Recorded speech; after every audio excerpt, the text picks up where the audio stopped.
The knife blade pressed against Kathleen Mercer's throat before anyone in the mercantile could draw breath. Eben's whiskey-soaked face twisted with rage as he dragged her backward, flour dust rising around them like smoke from a funeral pyre. "You clumsy cow." He snarled, the steel biting into her skin. "Look what you've done. $30 worth of flour scattered like chicken feed." Blood trickled down her neck as she struggled to stay upright, her 7-month belly making balance impossible. The burlap sack had split when she'd stumbled, white powder exploding across the wooden floor like bone dust. Now her brother held her captive before the entire town, his blade drawing crimson drops that mixed with the flour at her feet. Eben put the knife down. Mrs. Henderson whispered, her voice shaking. "This ain't right." "Right." Eben's laugh was sharp as broken glass. "You want to talk about right? She's cost me $47 this month alone. Food, clothes, doctor visits for her bastard spawn. I'm done bleeding money for dead weight." The blade pressed deeper, and Kathleen felt warm blood soaking into her dress collar. Around them, the good people of Bitter Hollow, Texas, stood frozen Pete Wilson, gripping his hat, the banker's wife clutching her reticule. Even young Billy Martinez pressed against the wall in terror. "Please," old Dr. Harrison stepped forward, his hands raised peacefully. "She's with child, Eben. Whatever your grievances." "My grievances." Eben spun toward the doctor, dragging Kathleen with him. "This sow has eaten me out of house and home. She's carrying some stranger's bastard and won't even name the father. She's a burden, a curse, a human being," Dr. Harrison said quietly. "Human." Eben's grip tightened on the knife. "Humans have value. Humans serve a purpose. What purpose does she serve except to consume and complain?" He released her throat only to grab a crumpled paper from his vest. $5. That's what she's worth according to this bill of sale. Less than a good horse, less than a milk cow, but more than she's earned in her miserable life. The paper shook in his fist as he waved it overhead. "Any takers, she's strong enough for farm work when she ain't waddling around with her shame on display." Kathleen pressed her hand to her bleeding throat, tasting fear and flour dust. At 32, she'd learned to endure Eben's cruelty, but this was different. This was public execution disguised as commerce. "This is madness," Mrs. Henderson said, finding her voice. "You cannot sell a human being." "Watch me," Eben replied, his eyes gleaming with whiskey and malice. "She's family property, and I'm the head of this family. I can do what I damn well please." That's when the silence broke. No. The word cut through the tension like a blade through silk. Every head turned toward the voice, deep, quiet, carrying the authority of absolute conviction. Chaske Ironwalker stood near the door, motionless as carved stone. The Kiowa rancher rarely spoke in town, conducting his business with nods and gold coins before disappearing back to his hills. Now, his dark eyes fixed on Eben's knife, with the intensity of a hawk studying prey. "What did you say, Chief?" Eben's voice carried nervous bravado. "I said no. This stops now." Chaske stepped forward, his boots silent on the wooden floor.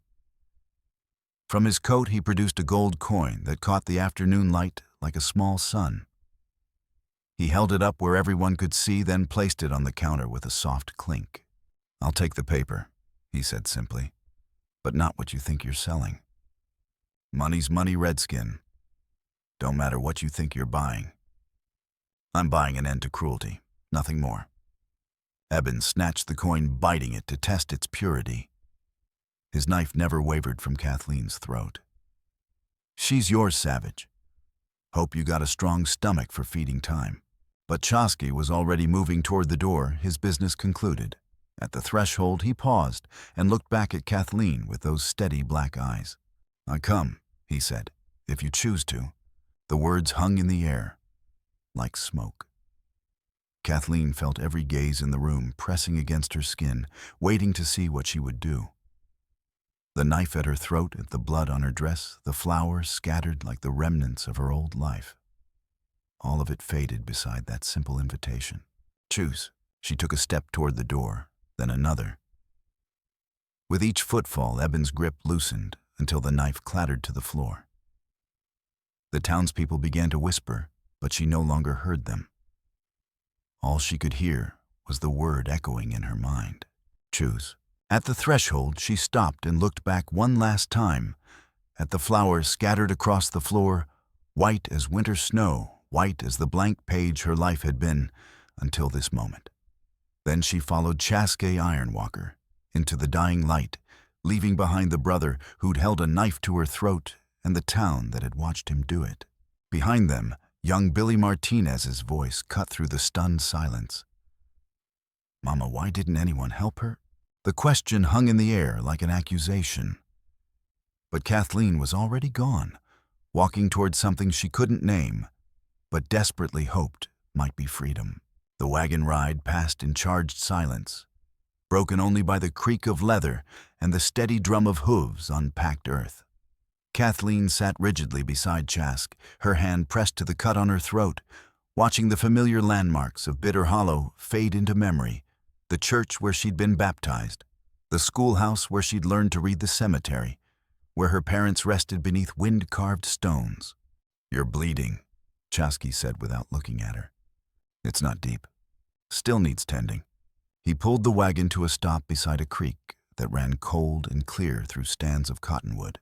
Without ceremony, he tore a strip from his shirt and soaked it in the water. May I? He asked, gesturing toward her throat. She nodded too, drained to speak.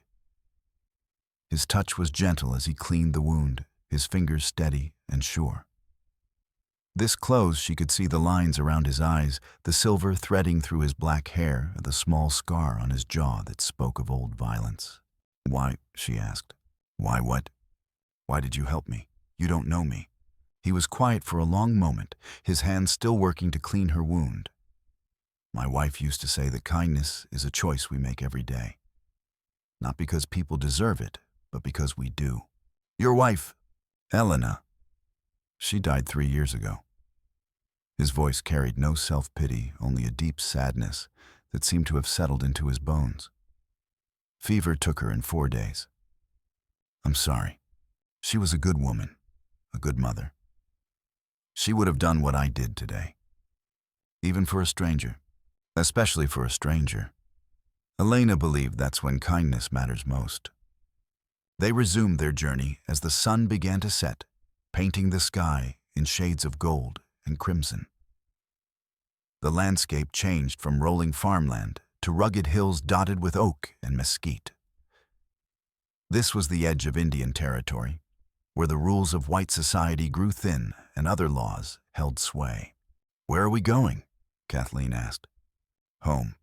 The word settled in her chest like a stone. Home.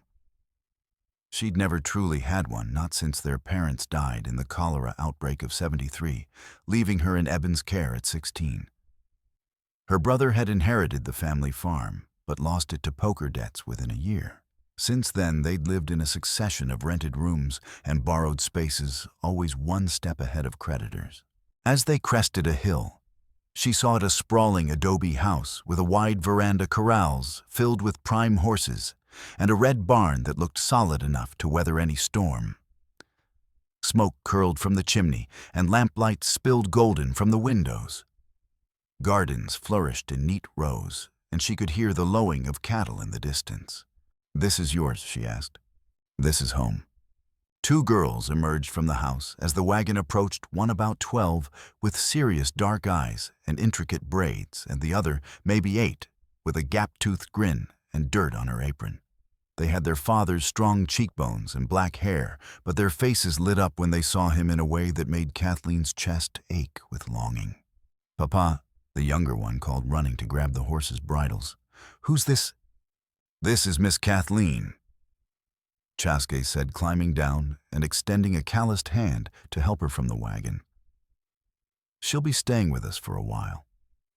The older girl, her name was Nayeli, meaning I love you, in Kiowa stepped forward with the grave courtesy of someone raised to show respect to elders. "You're welcome in our home, Miss Kathleen." "Thank you." Kathleen managed, surprised by the genuine warmth in the girl's voice.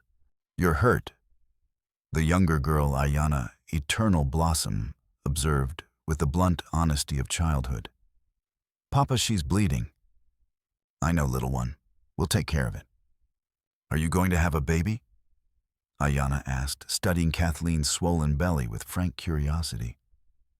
Ayanna, Nayeli warned, but Kathleen found herself smiling. "Yes, I am. In about 6 weeks. Will you teach me to hold it? I held a calf once, but never a baby." The innocent question hit harder than any of Eben's insults. Here was a child who saw new life as something precious, worthy of careful handling. Not a burden or a mistake or a source of shame. "I'd like that very much," Kathleen said softly. The house was larger than it appeared from outside, with solid oak furniture and floors that gleamed with care. Kiowa blankets hung on the walls alongside traditional beadwork, and the smell of venison stew mixed with burning sage. A fire crackled in the stone hearth, and herbs hung drying from the rafters. "Sit," Chaske said, gesturing to a chair that looked sturdy enough to hold her weight without complaint. "Nayeli will fix you a plate while I tend your wound properly." "I can help. You can rest. There'll be time for work tomorrow." She wanted to protest, to prove she wasn't helpless. But exhaustion hit her like a physical blow. She sank into the chair which held her without creaking, and watched the subtle dance of family life unfold around her. Ayanna chattered about her day at school, describing how she'd beaten the boys in a spelling contest and made friends with a new girl whose family had just moved from Kansas. Nayeli moved efficiently between stove and table, checking cornbread in the oven and setting out bowls with practiced ease. "Tell Miss Kathleen about the horses," Ayanna said, bouncing on her toes. "Tell her about Stormwalker." "Stormwalker is Papa's best stallion," Nayeli explained, ladling stew into a bowl.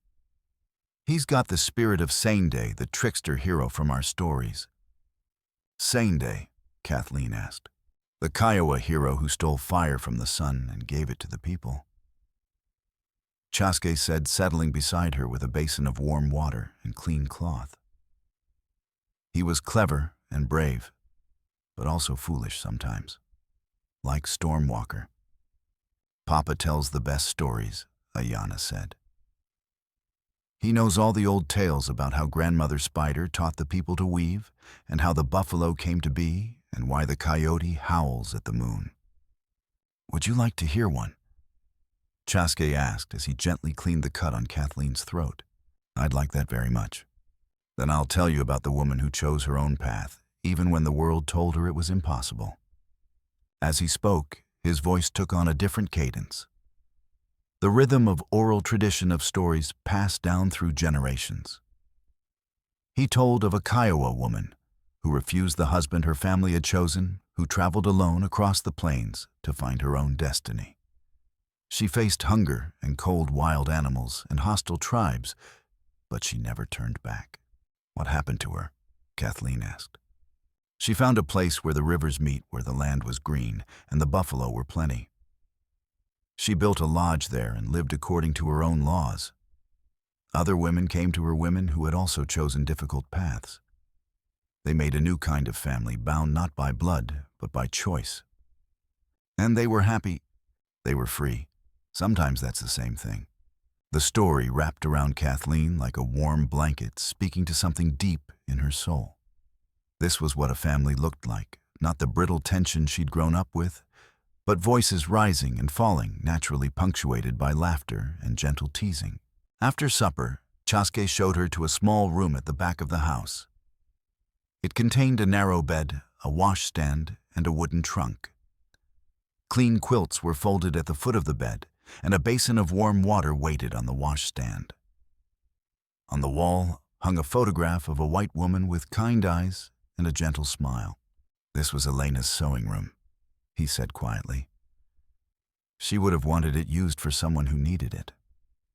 She was beautiful." Kathleen said, studying the photograph. She was. But more than that, she was brave.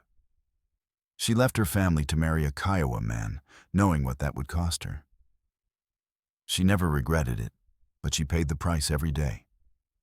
What price? The price of being different. Of crossing lines that others thought should never be crossed. Of choosing love over comfort. He paused at the doorway. Sleep well, Miss Kathleen. Tomorrow we'll figure out what comes next. Alone in the small room, Kathleen sat on the edge of the bed and tried to process what had happened. This morning, she'd been Eben's burden, a problem to be solved or discarded. Now she was, what, a guest, a refugee, something else entirely. She thought about the gold coin Chaske had placed on the counter. The same amount Eben had demanded for her sale, but transformed into something entirely different. Not a purchase, but a gift. Not ownership, but freedom. The baby moved in her womb, a gentle flutter that reminded her of the life growing inside her.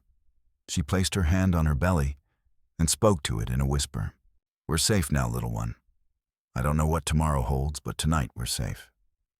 Through the thin walls, she could hear Chaske's voice as he helped his daughters with their evening prayers, first in English and then in Kiowa. The unfamiliar words washed over her like music, carrying meanings she couldn't understand, but somehow felt in her bones. For the first time in months, Kathleen Mercer fell asleep without fear. Dawn came with the sound of horses and harsh voices. Kathleen woke to find Ayanna shaking her shoulder gently, the child's face tight with worry. Miss Kathleen, there's men outside. Papa says to stay hidden and be quiet. Through the window, she could see Sheriff Dunlap sitting his horse in the yard, flanked by 2 deputies. But it was the 4th man that made her blood freeze. Eben swayed in his saddle, a bottle clutched in his fist, and murder in his eyes. They're here for me, she whispered. Ayanna nodded gravely. Papa's talking to them, but they brought papers. Kathleen struggled to her feet, her belly making every movement awkward. She pressed her ear to the door, catching fragments of conversation drifting through the morning air.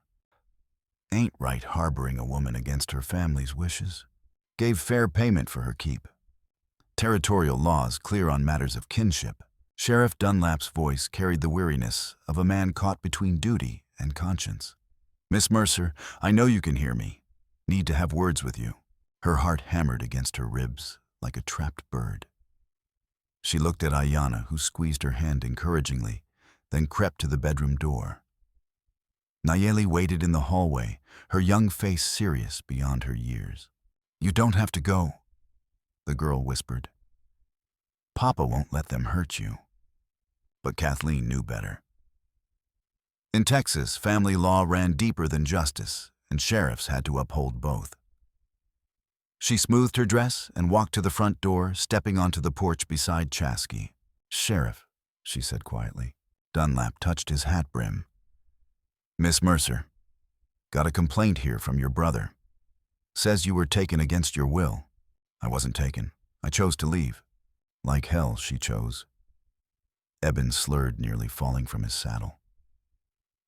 That savage bought her like a head of cattle. Everybody in town saw it. I saw a man stop a knife from cutting my throat. Kathleen replied, her voice growing stronger. I saw someone offer kindness when my own blood offered only cruelty. Cruelty. Eben's laugh was sharp as broken glass. I fed you, clothed, you kept a roof over your head for 16 years. That's cruelty. Why, bro, you? What would you call holding a blade to your sister's throat in front of half the town? I call it discipline, something you never learned. Sheriff Dunlap held up his hand. Both of you, that's enough. Miss Mercer, I'm afraid I got legal papers here. Judge Morrison's ordered you returned to your family's custody pending a hearing on your mental competency. My mental competency. Kathleen's voice cracked. Because I chose to leave an abusive situation, because you ran off with an Indian instead of staying with blood family, Eben spat. Because you're carrying a bastard child and won't even name the father. Because you ain't got the sense God gave a goose. I've got sense enough to know the difference between family and torment. And that's your decision to make, Dunlap said carefully.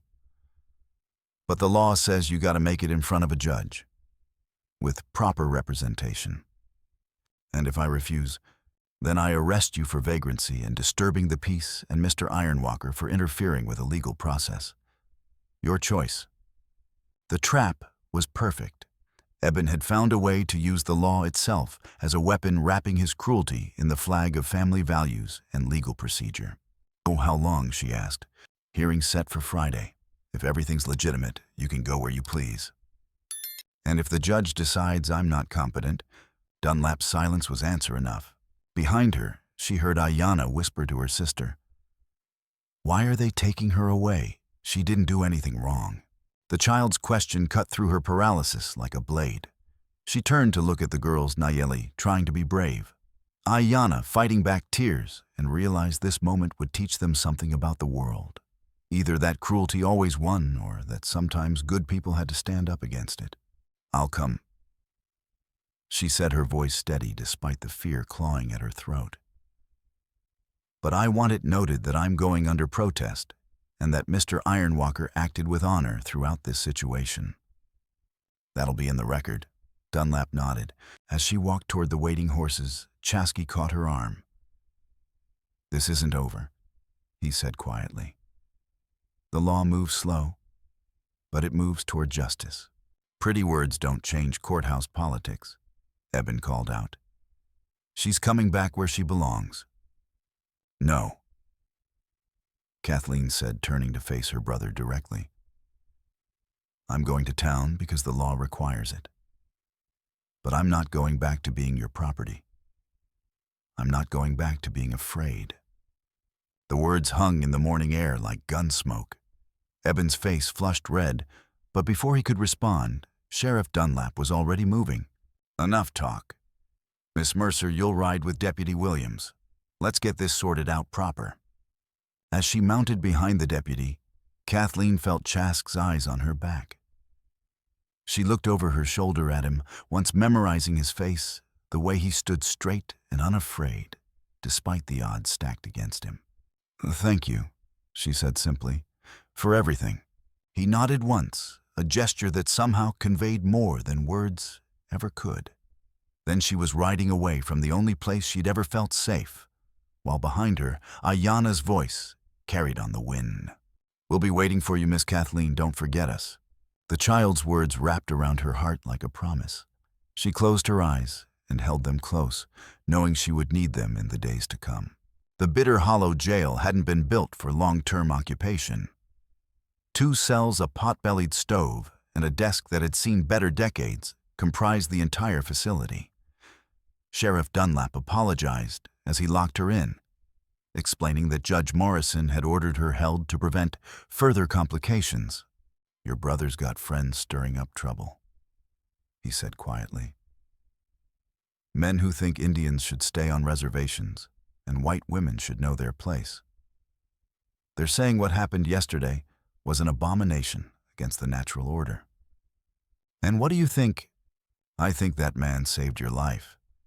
I think your brother's a drunk and a fool. But I also think my opinion don't count for much against a judge and jury." Now, 3 days later, Kathleen sat on the narrow cot, watching dust motes dance in the afternoon sunlight.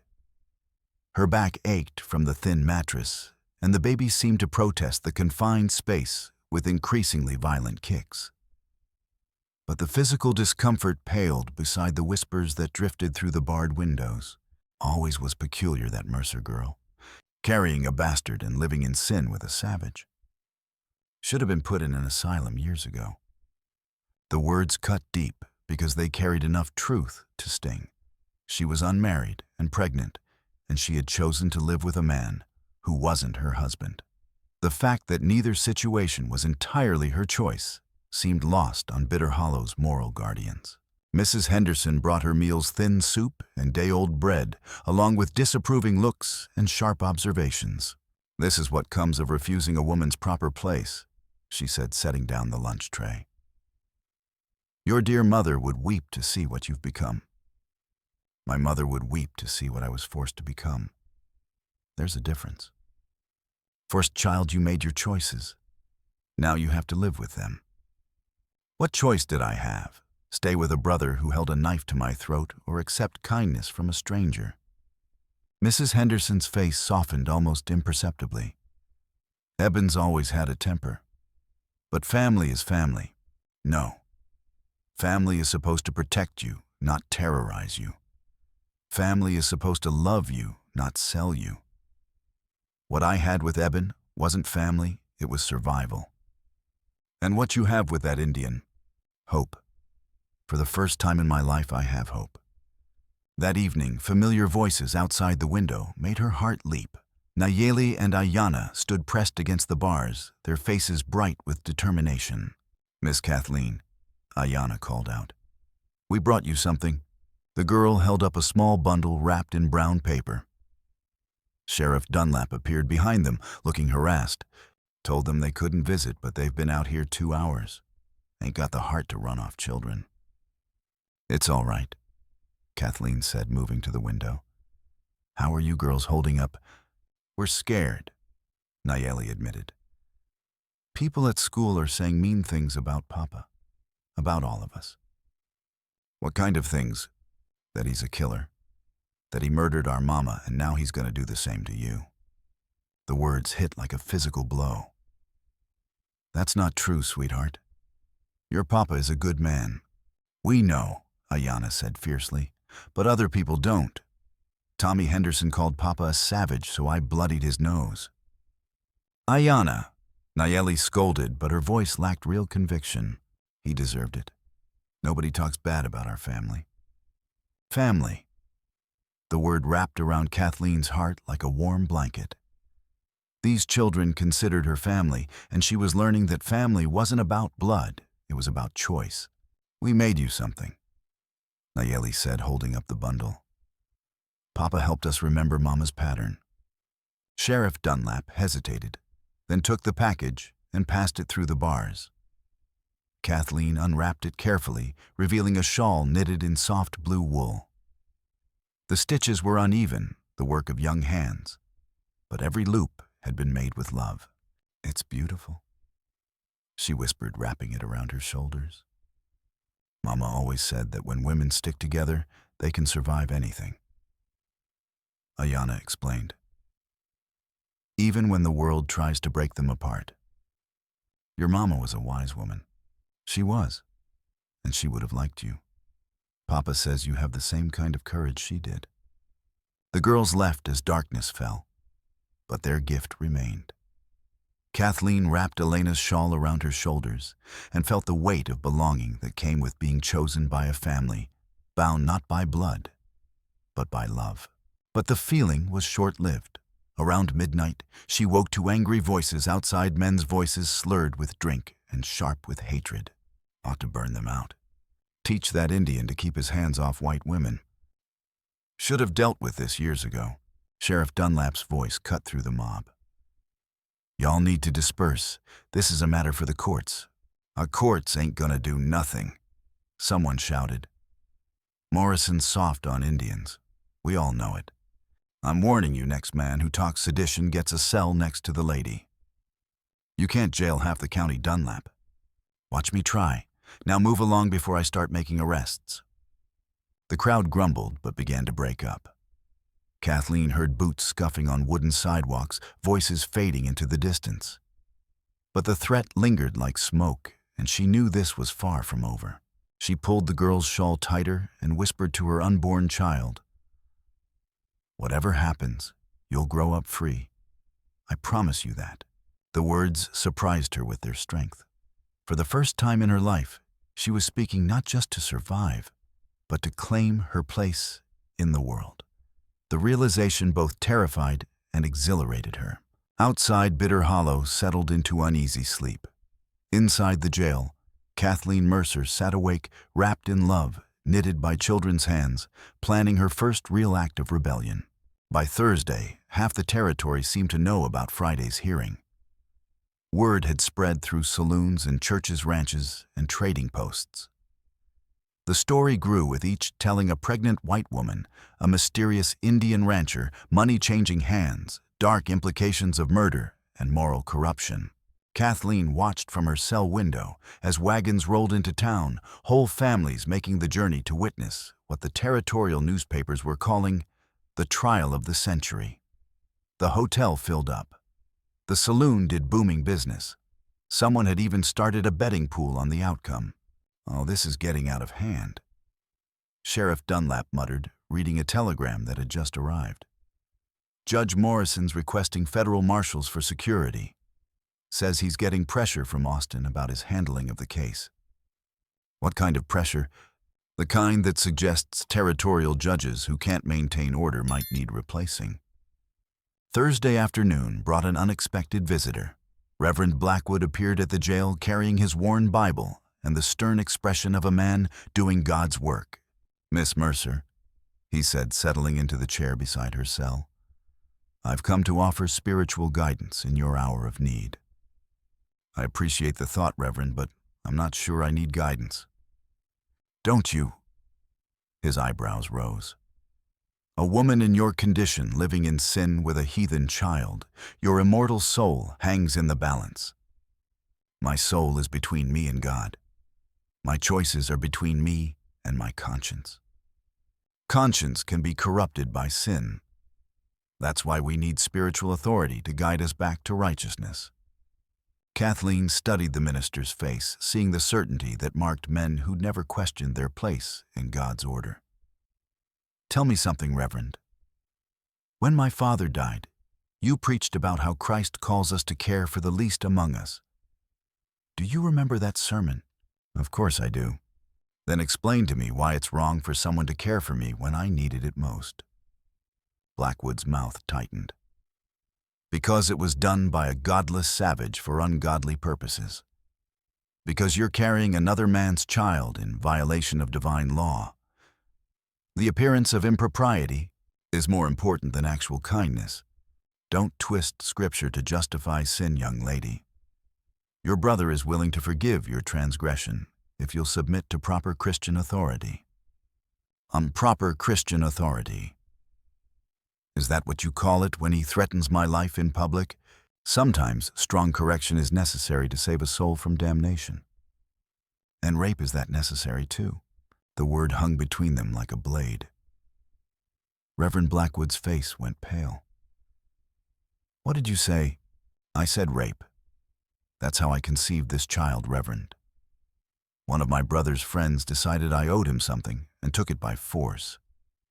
But I suppose that's my fault too for not being properly submissive." You're fabricating this story to excuse your behavior." "Why would I fabricate something that brings me nothing but shame? Why would I lie about something that only makes my situation worse? Because the devil works through weak women to corrupt. The devil works through men who use God's name to justify cruelty. The devil works through churches that care more about reputation than righteousness. The devil works through ministers who choose comfort over courage." Blackwood stood abruptly, his face flushed with anger. "You're beyond redemption. I wash my hands of you." "Good. Then maybe God can finally reach me without you in the way." The minister left in a huff, but his visit had an unexpected effect. Word spread that Kathleen Mercer had made shocking accusations against a respected member of the community. The betting pool shifted odds. The crowd gathering for tomorrow's hearing grew larger and more volatile. That afternoon, Chaske appeared at the jail. Sheriff Dunlap hesitated before letting him in, but finally unlocked the door to the cell area. 5 minutes, he said. That's all I can spare. Chaske looked older than she remembered, worry lines etched deeper around his eyes. He'd dressed carefully for town, clean shirt, pressed trousers, boots polished to a mirror shine. But his hands trembled slightly as he reached through the bars to touch her fingers. "How are you holding up?" "I'm scared. People are saying terrible things about you, about Elena." "I know. Dr. Morrison's been asking questions about my wife's death." making inquiries that suggest he thinks I killed her. Did you? No. But I couldn't save her either. And when you can't save someone you love, guilt and responsibility start to feel like the same thing. What really happened to her? Chaske was quiet for a long moment, his dark eyes distant with memory. She was sick for 3 weeks. Fever, chills, hallucinations. Toward the end, she didn't recognize me. Thought I was someone else, someone dangerous. Oh, Chaske. When I tried to help her, she fought me. Clawed at my face, bit my hand, screamed that I was trying to kill her. I had to hold her down to get medicine in her to keep her from hurting herself. His voice broke slightly. She died thinking I was her enemy. The marks on her body, they looked like violence to anyone who didn't know the truth. Why didn't you explain? To whom? A white doctor who'd already decided an Indian was capable of murder. A town that barely tolerated my existence. The truth seemed less important than my daughter's safety. And now I'm wondering if silence was the right choice. If hiding from the truth just makes it more dangerous when it finally comes out. Sheriff Dunlap appeared in the doorway. Time's up, Ironwalker. Chaske stood, but his eyes never left Kathleen's face. Whatever happens tomorrow, remember you chose your path. Nobody can take that away from you. After he left, Kathleen sat in the gathering darkness and thought about truth. How it could be twisted, weaponized, buried under layers of prejudice and assumption. How it could set you free or destroy you, depending on who was listening. Tomorrow, she would have to tell her truth to 12 white men, who'd already decided what kind of woman she was. The question was whether any truth could penetrate that certainty. Outside, the town prepared for its moment of spectacle. Inside the jail, Kathleen Mercer prepared for the fight of her life. The courtroom buzzed with electricity thick enough to cut. Every seat filled standing room at a premium, faces pressed against windows straining to witness what had become a territorial sensation. Judge Morrison surveyed the crowd with obvious distaste, his gavel cracking against the bench like a gunshot. "This is a court of law, not a Roman amphitheater," he announced. "Anyone who disrupts these proceedings will be removed by force." Kathleen sat beside James Crawford, the lawyer Chaske had hired from Austin. Crawford was younger than she'd expected, with intense gray eyes and the lean build of a man who lived on determination and black coffee. His reputation for defending unpopular causes had made him expensive, but Chaske had paid without question. Across the aisle, Eben slouched in his chair, flanked by territorial prosecutor Hayes, and reeking of whiskey despite the early hour. His eyes held the gleam of a man who'd already counted his victory. "The territory calls its first witness," Hayes announced. Eben Mercer. Her brother took the stand with theatrical gravity, his hand on the Bible, as he swore to tell the truth. The irony wasn't lost on anyone who knew him. "Mr. Mercer," Hayes began, "please describe your relationship with the defendant." "She's my sister. Been caring for her since our parents died 16 years ago. Fed her, clothed her, kept a roof over her head despite her difficulties." "What difficulties?" "She's simple-minded, always has been. Gets confused easily, makes poor decisions. Can't tell right from wrong without proper guidance."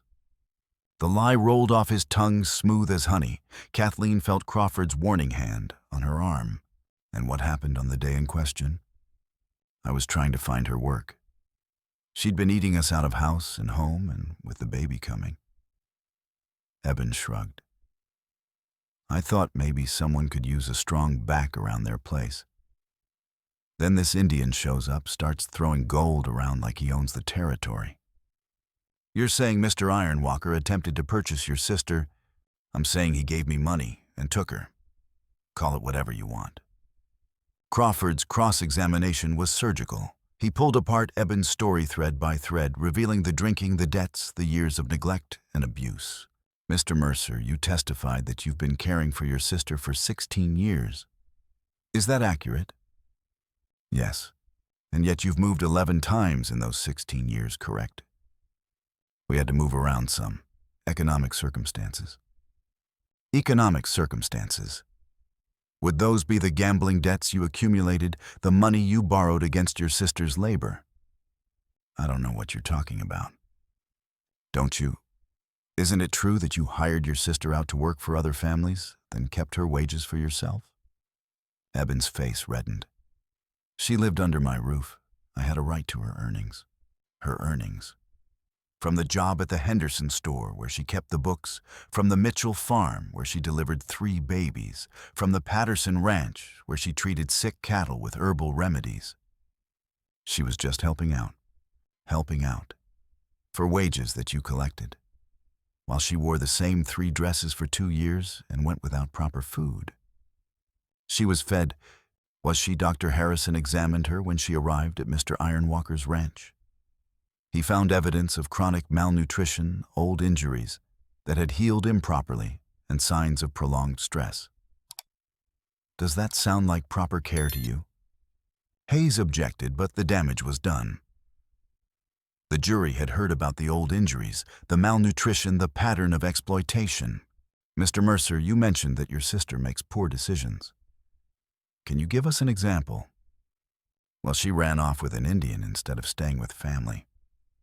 That's it. That's your example of poor decision-making. Ain't that enough? You tell me. Your sister chose to leave a situation where she was underfed, overworked, and threatened with violence. She chose to accept shelter from someone who offered it freely. Which part of that strikes you as poor judgment? Eben had no answer. He stepped down looking like a man who'd lost a fight he'd expected to win. The prosecution called Mrs. Henderson next. She testified about Kathleen's strange behavior and inappropriate attachment to Chaske, painting a picture of a confused woman easily manipulated by a predatory man. She was always peculiar, Henderson said. Kept to herself, never showed interest in proper courtship. When she turned up pregnant with no husband, well, it confirmed what we all suspected. What did you suspect? That she wasn't quite right in the head. Weak-minded girls often find themselves in such predicaments. Crawford's cross-examination was devastating. He forced Henderson to admit that she'd employed Kathleen for complex bookkeeping, that Kathleen had managed the store's inventory during her husband's illness, that she'd never seen any evidence of mental deficiency. Mrs. Henderson, you testified that my client was peculiar because she kept to herself. But isn't it true that you yourself rarely socialized with other women? That's different. How so? I'm married. I have responsibilities. And unmarried women don't have responsibilities. Not the same kind. What kind of responsibilities would those be? The responsibility to accept any man who offers marriage. The responsibility to submit to abuse if it comes from family. I didn't say that.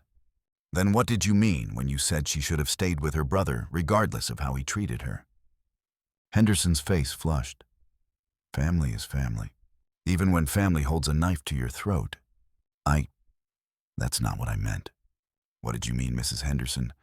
I meant that some things are more important than personal comfort. Such as maintaining the natural order. Such as knowing your place in society. And what place would that be for a woman like my client? The place God intended. Under the protection and guidance of male relatives. Even when that protection comes at knife point. Hayes objected, but Crawford had made his point. The jury had heard Henderson admit that she valued social order over individual safety.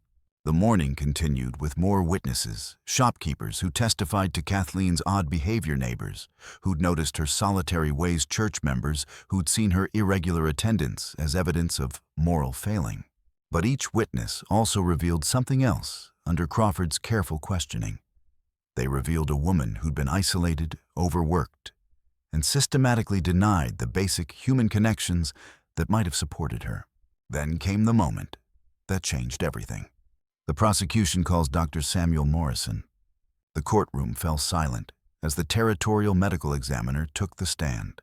Dr. Morrison was a man in his 50s, with steel-gray hair and the kind of steady authority that came from years of examining death in all its forms. Dr. Morrison, Hayes began. Did you examine the body of Elena Ironwalker in the spring of 1886? I did approximately 2 weeks after her death. And what did you find? The immediate cause of death was respiratory failure consistent with pneumonia. However, I also noted significant trauma to the body that was inconsistent with natural death. The courtroom erupted in whispers. Judge Morrison banged his gavel for order. What kind of trauma? Extensive bruising around the throat, wrists, and torso. Defensive wounds on the arms and hands. Fingernail scratches on the face and neck. The pattern was consistent with prolonged, violent struggle. Kathleen felt the air leave her lungs. Beside her, Crawford scribbled notes frantically. At the prosecutor's table, Hayes smiled like a man who just won a poker hand. Did you report these findings to authorities? I submitted my report to the Territorial Marshal's office. However, given the remote location and the fact that Mrs. Ironwalker was known to have been ill, no formal investigation was initiated. And you're bringing this forward now because this case involves a similar pattern, a vulnerable woman under the influence of a man with a documented history of violence. The words hit like thunder. Around the courtroom, people leaned forward hungrily. In the gallery, Kathleen could see Nayeli and Ayanna sitting with an older Kiowa woman, their faces pale with shock. But Crawford was already on his feet. Objection, Your Honor. The witness is speculating about patterns without establishing proper foundation. Sustained. Dr. Morrison, please limit your testimony to your direct observations. Of course. I observed evidence of violent trauma on Elena Ironwalker's body. The nature and extent of these injuries were inconsistent with death from natural causes alone. Crawford's cross-examination was methodical but uphill. He pressed Morrison on the condition of the body. After 2 weeks, the possibility of post-mortem changes the difference between correlation and causation. Doctor, you mentioned that Mrs. Ironwalker had been ill. Could severe delirium have caused her to injure herself? Possible, but the pattern of injuries suggested external force. External force. But you can't say with certainty that this force was applied by another person. The injuries were consistent with defensive wounds and restraint marks. Consistent with, but not proof of. Medicine deals in probabilities, not certainties.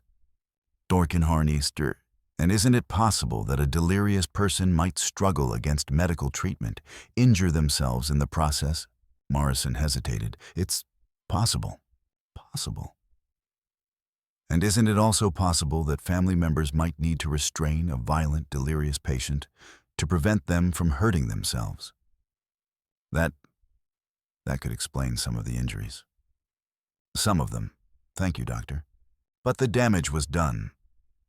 The jury had heard what they needed to hear, that Chaske Ironwalker's wife had died under violent circumstances, that he had a documented history of harming women, that his offer of shelter might have been motivated by predatory instincts. When Dr. Morrison stepped down, Hayes called his next witness. The prosecution calls Jake Patterson. Kathleen's blood turned to ice. Jake Patterson swaggered to the witness stand, his eyes fixed on her with predatory satisfaction. He was a big man, thick through the chest and arms, with the kind of confidence that came from never being challenged. Mr. Patterson, Hayes began. How long have you known the defendant? All her life. Grew up in the same town, went to the same school, known her family for decades. And what is your opinion of her mental capacity? She's always been slow, sweet enough but not sharp. Easily confused, prone to flights of fancy. Did you ever have occasion to spend time alone with Miss Mercer? Patterson's smile was cold as winter. Once or twice. Her brother asked me to keep an eye on her when he was away on business. She needed supervision. And how did she behave during these occasions? Like I said, easily confused. Sometimes she'd get ideas about things that never happened. Make up stories to get attention. Kathleen felt the trap closing around her. Patterson was laying groundwork to discredit anything she might say about him. In your opinion, is Miss Mercer competent to make her own decisions? I'd say she needs guidance. Strong guidance from people who understand her limitations. And her current living situation, unnatural, dangerous. She's been corrupted by influences she can't understand or resist. Crawford's cross-examination was careful probing. Mr. Patterson, you said Miss Mercer sometimes makes up stories. Can you give us an example? Well, she once claimed that someone had bothered her in the barn behind her house. Complete fabrication, of course. How do you know it was fabricated? Because I was there that night. Nothing happened except she had one of her episodes. Started screaming about things that weren't there. You were there, checking on the livestock for her brother. She got confused, thought I was someone else. And this alleged incident, when did it occur? About 7 months ago, right around the time she started claiming to be with child. The implication was clear that Kathleen had invented the rape to explain her pregnancy. Crawford pressed harder, but Patterson had his story down cold. Mr. Patterson, you mentioned that Miss Mercer needs strong guidance. What kind of guidance? The kind that keeps her from making decisions that could harm herself or others. Such as running off with a savage who's already killed one wife. Objection. Sustained. The jury will disregard. But the seed was planted. When Patterson stepped down, Kathleen could see the jury's faces hardening with suspicion. The prosecution rested confident in their case. They'd painted Kathleen as mentally incompetent and Chaske as a murderer. The truth seemed less important than the narrative they'd constructed. The defense calls Chaske Ironwalker. The Kiowa rancher walked to the witness box with quiet dignity, his hand steady on the Bible as he swore to tell the truth. His voice was calm as he recounted the events at the mercantile, describing his decision to intervene not as a purchase, but as an act of mercy. I saw a woman with a knife at her throat, he testified. I saw her brother treating her like livestock. I gave him money to end the cruelty. Did you consider Miss Mercer your property after that transaction? No. I considered her a guest in my home, someone who needed help. And what was the nature of that help? Food, shelter, safety. The same things I'd offer any person in need. Hayes's cross-examination was brutal. He painted Chaske as a predator who targeted a vulnerable white woman, exploiting her condition for his own dark purposes. Mr. Ironwalker, isn't it true that you have a history of violence against women? Crawford objected, but Judge Morrison allowed the question. I have never harmed a woman in my life, Chaske replied. But your wife died under suspicious circumstances. Elena died of pneumonia after a long illness. With bruises covering her body, she was delirious with fever. I had to restrain her to keep her from hurting herself. How convenient. The only witness to your wife's death was your wife herself. My daughters were there. They saw me trying to save her. Your daughters, who were 8 and 4 at the time, children who would naturally protect their father. Hayes continued his assault, twisting every act of kindness into evidence of manipulation. He made Chaske's grief sound like guilt, his love for Elena sound like possession. Mr. Ironwalker, isn't it true that you've been planning to acquire more white women for your household? That's a lie. Is it? Haven't you been corresponding with other Indian families about finding wives for their sons? I've never written such letters. Haven't you been stockpiling supplies as if preparing for additional guests? I buy supplies for my family and my ranch, nothing more. But the accusations hung in the air like smoke. When Chaske stepped down, Kathleen could see doubt creeping into the jury's faces. Crawford called character witnesses, neighbors who testified to Chaske's honesty, Dr. Harrison, who confirmed Kathleen's competency, the local veterinarian, who praised Chaske's care of his animals. But their voices seemed thin against the weight of suspicion that had been built. Then Crawford made his boldest move. The defense calls Kathleen Mercer. The courtroom erupted in whispers. It was unusual for a defendant to testify in their own competency hearing, but Crawford had insisted it was their only chance. Kathleen walked to the witness stand on unsteady legs, her pregnancy making every step an effort. The bailiff helped her into the chair, and she placed her hand on the Bible. "Miss Mercer." Crawford began gently. "How old are you?" 32. "Can you read and write?" "Yes." "Have you ever been declared mentally incompetent by a medical professional?" "No." "On the day in question, did you go willingly with Mr. Ironwalker?" "Yes." "Why?" Kathleen looked out at the packed courtroom, seeing faces she'd known her entire life. Some showed sympathy, others disgust, most just hungry curiosity. "Because for the first time in my life, someone offered me a choice," she said quietly. "Tell the court about your relationship with your brother." This was the moment they'd prepared for. Kathleen took a deep breath and began to speak about years of abuse, of being blamed for their parents' deaths, of the drinking and gambling and constant threats. "I was afraid every day," she said. "Afraid of saying the wrong thing, of making too much noise, of eating too much food. I lived in constant fear of his anger. And the night you became pregnant, Jake Patterson came to our house. He'd been drinking with my brother. After Eben passed out, Patterson cornered me in the barn." Her voice grew stronger as she continued.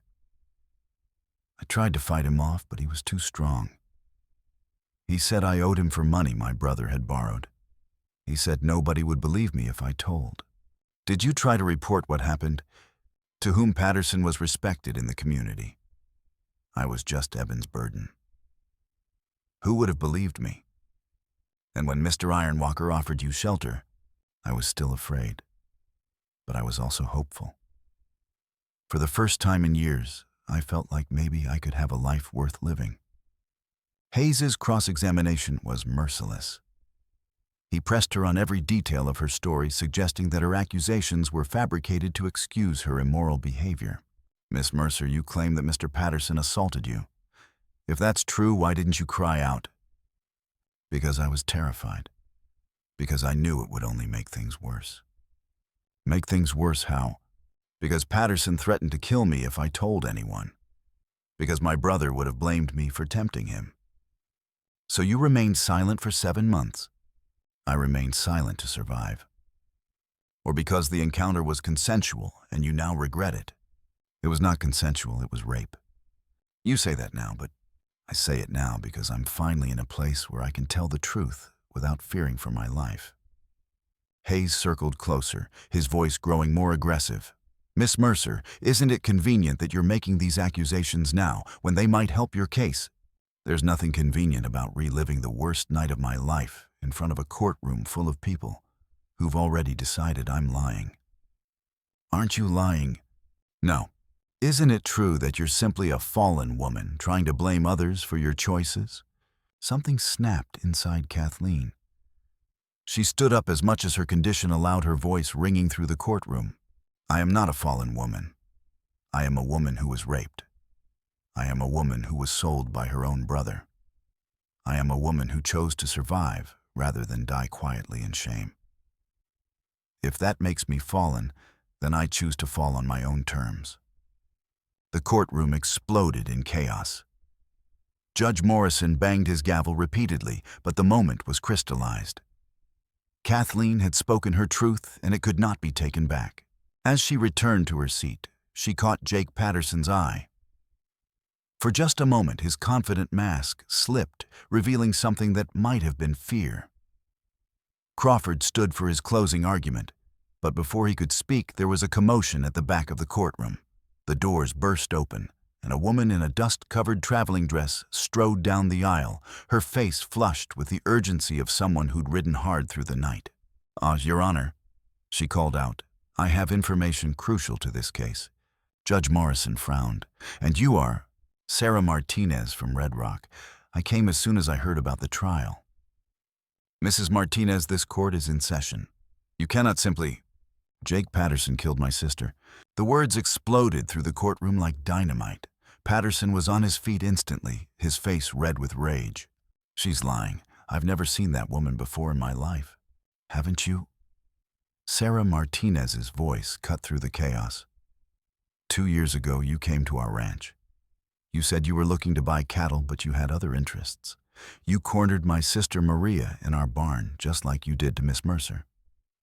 That's impossible. You have a scar on your chest, don't you, Jake? Shaped like a crescent moon. You told Maria you got it in a knife fight in Abilene. You were proud of it. Patterson's face went pale. I don't know what you're talking about. Don't you? Then you won't mind showing the court? Judge Morrison leaned forward. Mrs. Martinez, this is highly irregular. But given the serious nature of your accusations, I'm going to hear you out. Sheriff Dunlap, please escort Mr. Patterson to the side room for examination. I don't have to prove anything to anyone. Patterson snarled. Actually, you do, Judge Morrison said quietly. Sheriff, if Mr. Patterson refuses examination, noted in the record.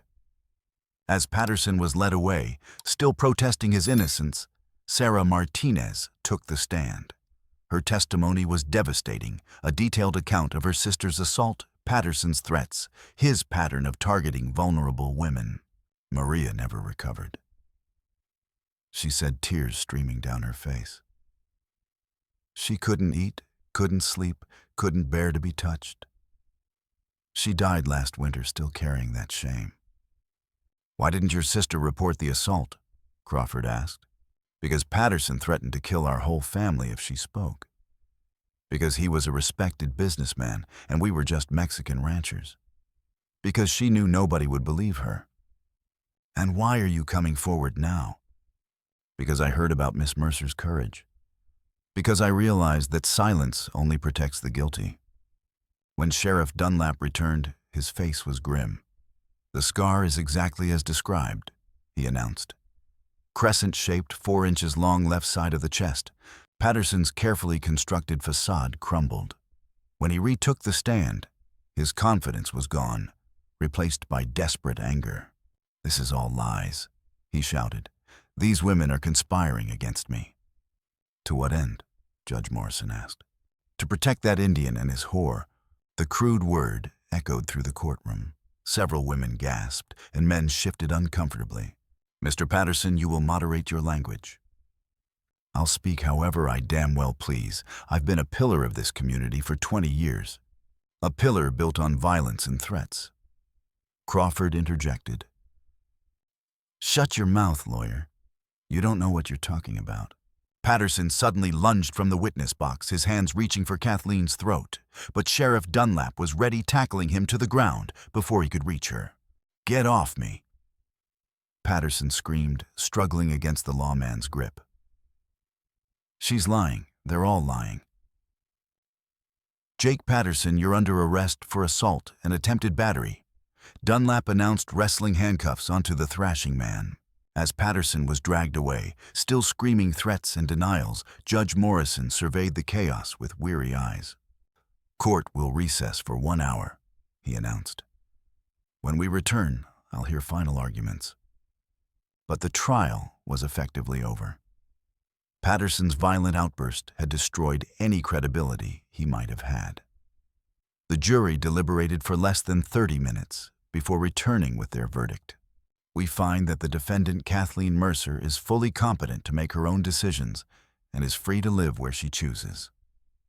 The gavel fell like a gunshot.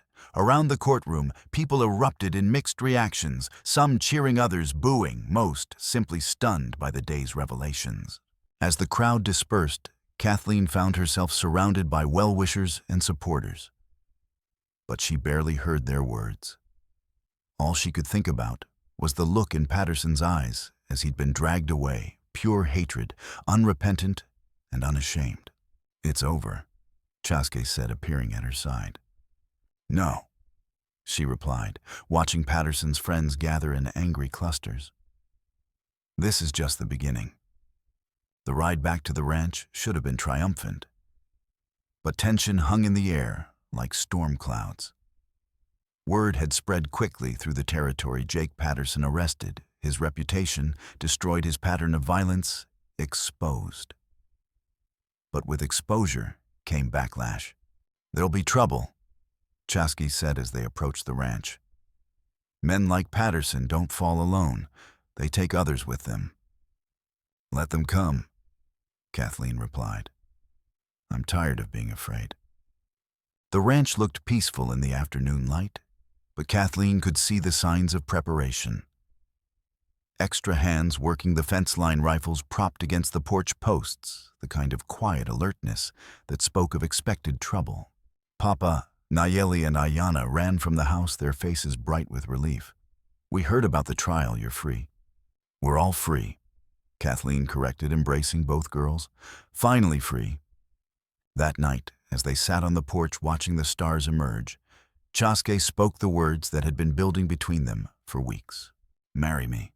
The proposal was simple, direct, without flowery words or grand gestures. But it carried the weight of everything they'd been through together. Yes, she said simply, but not because the law says we should. Because I choose to. Because you choose to, he agreed. That's the only reason that matters. They were married 3 weeks later in the meadow behind the house with a circuit preacher who cared more about love than about racial politics. Kathleen wore a dress she'd sewn herself from yellow calico, the color of sunshine and hope. Chaske wore his best suit, the one he'd saved for special occasions. The ceremony was small but meaningful. Sheriff Dunlap gave Kathleen away. Dr. Harrison served as witness, and the girls scattered wildflowers as they walked down the makeshift aisle. Even some of the townspeople came, those who'd found the courage to choose love over fear. Do you, Kathleen Mercer, take this man to be your husband? I do. Do you, Chaske Ironwalker, take this woman to be your wife? I do. Then by the power vested in me, I pronounce you husband and wife. The kiss was gentle, reverent, full of promise. As they turned to face their friends as husband and wife, Kathleen felt something settle in her chest, a sense of belonging that had nothing to do with law or custom, and everything to do with choice. 6 weeks later, their daughter was born, a healthy, strong child who entered the world with a cry that seemed to announce her determination to be heard. They named her Hope Elena Ironwalker, honoring both the future and the past. Hope thrived, growing into a bright, curious child who treated her sister's different heritage as no more significant than the color of their hair. She spoke her first words in both English and Kiowa, played games that blended two cultures, and seemed to embody the possibility of a world where such blending was natural. But their work was far from over. Other women began to arrive, some fleeing abusive husbands, others escaping families who'd cast them out, still others simply seeking a place where they could define themselves on their own terms. The first was Mary Sullivan, a young woman with a black eye and a baby on her hip, who'd heard about Kathleen's story from a traveling preacher. She stayed for 8 months learning to read and write, while her confidence slowly rebuilt itself. Then came Rebecca Martinez, Sarah's niece, who'd been disowned by her family for refusing an arranged marriage. She had a gift for teaching and eventually started a school for the children of the growing community. Mrs. Patterson, Jake's widow, arrived in the dead of winter, cast out by her husband's family after his arrest. She was bitter and suspicious at first, but she had knowledge of herbal medicine that proved invaluable to the community. We're building something here, Kathleen told Chaske one evening as they watched their extended family gather for dinner. Something that never existed before. What's that? A place where women can choose their own lives, where they don't have to trade dignity for survival.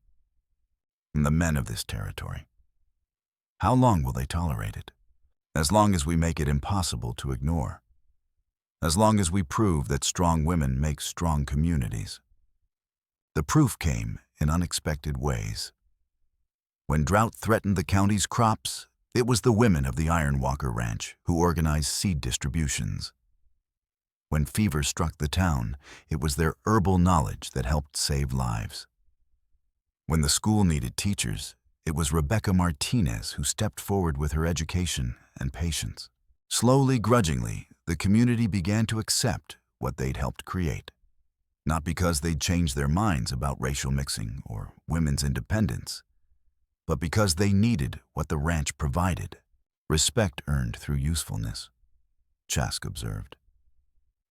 Not the kind of respect I'd hoped for, but perhaps the kind that lasts. It's a beginning, Kathleen agreed. Our children will build on what we've started. 3 years after the trial, they held their first harvest festival, a celebration that brought together neighbors regardless of race or background. The first year, only a few families had come. Now the meadow was packed with wagons and tents, laughter and music filling the air. As the sun set over the celebration, painting the sky in shades of gold and crimson, Kathleen found herself standing at the edge of the meadow with her family. Chaske held Hope in his arms, while Nayeli and Ayana chased fireflies in the gathering dusk. "Do you remember what you said to me that first day?" she asked. "About choosing..." "I said you could choose to come with me, if you wanted to. And you were right. But not because of the destination, because of the act of choosing itself. And now I choose every day. Choose to stay, choose to build, choose to fight for what we've created." A commotion near the house caught their attention. A wagon was approaching its driver, clearly exhausted from a long journey. As it drew closer, Kathleen could see it was a woman traveling alone, with what looked like all her possessions. "Another one," Chaske said softly. "Another one." Kathleen agreed, already walking toward the wagon. The woman climbed down stiffly, her eyes darting nervously around the crowd. She was young, maybe 20, with the kind of desperate exhaustion that came from running from something terrible. "I'm looking for Kathleen Ironwalker," she said.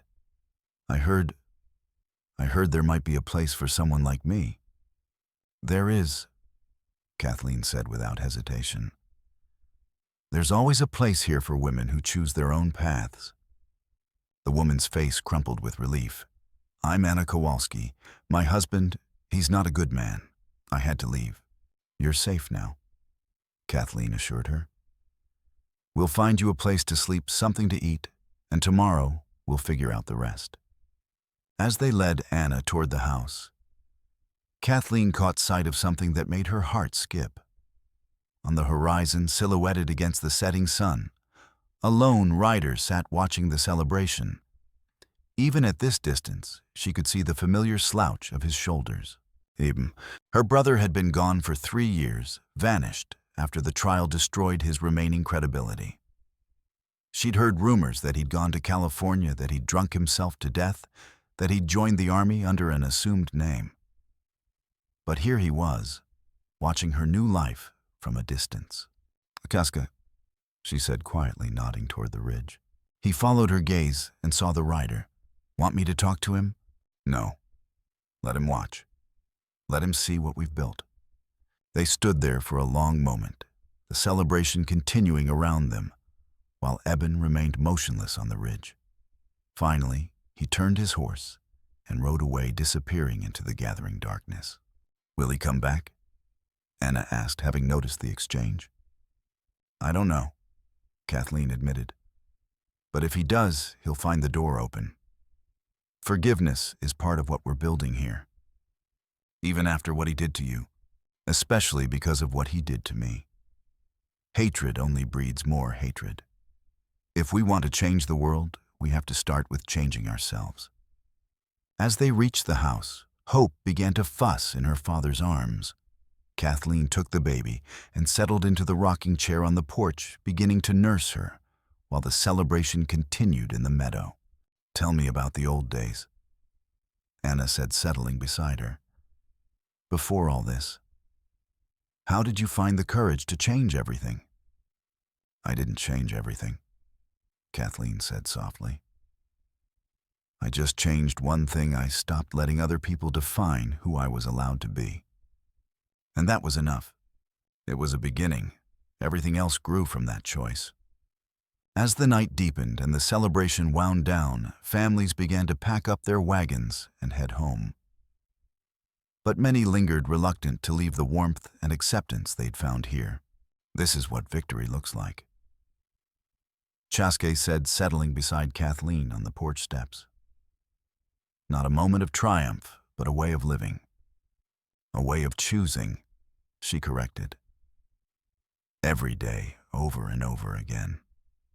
Hope had fallen asleep in her arms, and Kathleen studied her daughter's peaceful face in the lamplight. This child would grow up free to choose her own path, free to love whom she pleased, free to define herself on her own terms. "What do you think she'll choose?" Chaske asked. "I don't know. But I know she'll have real choices. That's all any parent can give their child. And if she chooses something we don't understand, then we'll learn to understand. That's what love does. It grows to encompass whatever it needs to encompass." As the last wagons rolled away, and the Ironwalker family settled in for the night, Kathleen found herself thinking about the long journey that had brought her here. From the flour-dusted floor of the mercantile to this porch from property, to be sold to a woman who chose her own destiny. She thought about the women who'd found refuge here, who'd rebuilt their lives from the ground up. She thought about the children who played together, without seeing the color lines their parents had been taught to observe. She thought about the community that had slowly, reluctantly begun to accept that strength came in many forms. "I want to write it down," she said suddenly. "Write what down? All of it. Our story. The stories of the women who've come here. The story of how things can change when people choose to make them change. For who? For Hope. For all the children who'll come after. So they'll know that change is possible, that courage is contagious, that love really can triumph over fear. And if no one wants to read it, then we'll keep telling it anyway. Stories have power even when they're told to empty rooms." That night, as the ranch settled into peaceful sleep, Kathleen sat at Elena's old writing desk and began to write. She wrote about flowers scattered on a wooden floor, about a gold coin that bought freedom, about a family that chose to become a family. She wrote about the long journey from shame to strength, from property to person, from fear to hope. She wrote about the women who'd found sanctuary here, about the children who'd learned that love came in many colors, about the community that had slowly opened its heart to change. And as she wrote, she realized that this was her final act of rebellion, not just living free, but recording that freedom for others to find. Creating a map for other women who might need to find their own way home. Years later, when Hope was old enough to understand, she would read her mother's words and marvel at the courage it had taken to write them. She would carry that courage forward into her own life, her own choices, her own journey toward freedom. But that night, as Kathleen filled page after page with careful script, she was simply a woman telling her story. A woman who had learned that the most powerful word in any language was choose, and she had chosen well. 10 years later, Hope Ironwalker would stand in the same meadow where her parents had been married, addressing a crowd that included territorial legislators, federal officials, and representatives from 3 different tribes. She would speak about the power of choice, about the strength that came from crossing boundaries, about the future that was possible when people chose love over fear. But that was still to come. Tonight, there was only the quiet scratch of pen on paper, the soft breathing of a sleeping child, and the knowledge that every word written was another brick in the foundation of freedom. Kathleen Mercer Ironwalker had learned to write her own name across the sky, and now she was teaching others to do the same.